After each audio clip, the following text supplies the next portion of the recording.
2022, 23 এবং 24 সালে যারা ইতালি ফ্লুসিতে আবেদন করেছিলেন, যারা অ্যাপয়েন্টমেন্ট পেয়েছেন অথবা ভিসা অ্যাপ্লিকেশনের জন্য বিএফএস গ্লোবালে ডকুমেন্ট সাবমিট করে রেখেছেন, তাদের জন্য আপডেটে দেখেন। আর যারা ইউরো চ্যানেলের মাধ্যমে দেখতে পাচ্ছেন, অবশ্যই চ্যানেলটি সাবস্ক্রাইব করে রাখবেন।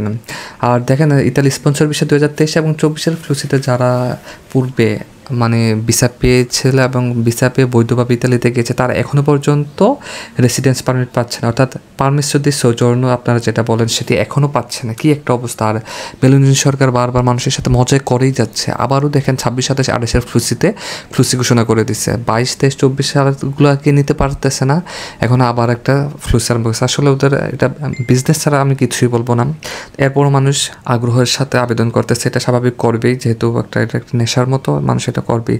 দেখেন, এখানে বলতেছে যে মালিক বা প্রতিষ্ঠানের অসহযোগিতা, প্রশাসনিক জটিলতা এবং আইনি বাধার কারণে তার মানবেতর জীবনযাপন করতেছে। এই সমস্যার সমাধান দ্রুত কার্যকর পদক্ষেপ নিতে শুক্রবার কিন্তু রোমে নিযুক্ত বাংলাদেশ দূতাবাসের রাষ্ট্রদূত এটিএম রকিবুল হককে স্মারকলিপি প্রদান দেন ভুক্তভোগীরা। মেলোনি সরকার বাংলাদেশ সফরে আসতেছেন, সেহেতু একটা সুবিধা পাবে। আর আপনারা যারা অ্যাপয়েন্টমেন্ট ডেট পাচ্ছেন না, বর্তমানে কিন্তু অ্যাপয়েন্টমেন্ট ডেট পাচ্ছে রিসিভ করার মাধ্যমে, যারা মেল করে রেখেছে তারাও কিন্তু পাচ্ছে এবং ভিসা রিসিভ অনেক আলহামদুলিল্লাহ ভালো।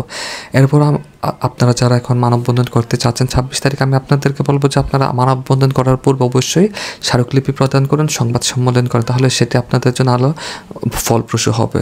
আর অবশ্যই কিন্তু ভিডিওতে বেশি বেশি করে শেয়ার করে দিবেন। আর যারা এখনও চ্যানেলটি সাবস্ক্রাইব করেননি, তারা অবশ্যই কিন্তু করবেন। ওকে, ধন্যবাদ, আল্লাহ হাফেজ।